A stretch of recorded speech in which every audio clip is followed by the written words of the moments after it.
Esther Nabunya omutuuze w'e Budde mu disitulikiti y'e Wakiso tumusanze Mulungi-Omu mu disitulikiti y'e Nakaseke ng'akakkalira mirimu egy'obuzimbi.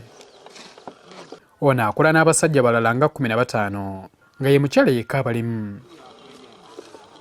Nabunya agamba nti embeera y'ebyenfuna ye yamuwaliriza okwenyigira mulimu guno anoonye ekigulira magala eddiba kubanga saaluuni ye yali eyidde omuliro. Ye bwakeera ku makya nasanga nga kayidde konna nga kaweddewo nga sirina ntandikwa sirina wentandikira.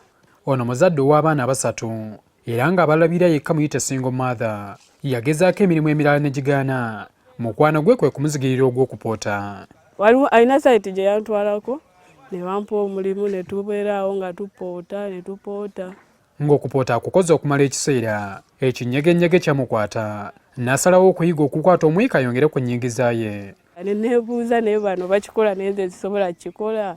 Naawo ne ntandika okukyeteekamu nze kennyini ne ngula ebyuma nga ntambula nabyo mu nsawo. Baba bakola wali nga nange bwe mbakwatamu kye sitategedde ne mbabuuza kino kiri kitya.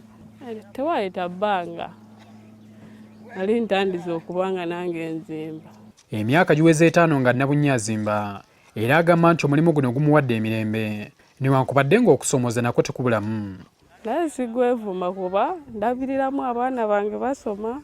Newe okusoomoozebwa ebyokusoomoozebwa byo bibaawo kuba bayinginiyazi tukola ne batatusasula naye nga tegubadde na buzibu bwonna okuleka ekyo.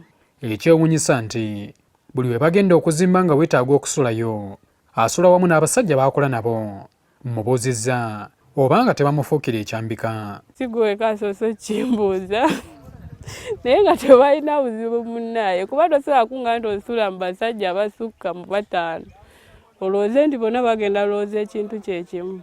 Sisobola era beeyawulako nti nsule nzekka nina kusula nabo. Mubuuzizza n'engeri gy'awangalamu nabo mu mbeera etaliimu kwekisizza ng'omukyala. Privacy yange ng'omukyala anyway kibeerawo naye era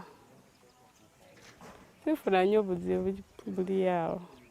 Wadde nga bangi banyooma emirimu ate abandi ng'egimu bagireka nti gy'abasajja naye Nabunya n'abakyala abalala abalinga ye bakolaze nti kisobokera ddala n'omukazi okukola emirimu nga gino. Habert Kamoga, NTV ku ssaawa emu.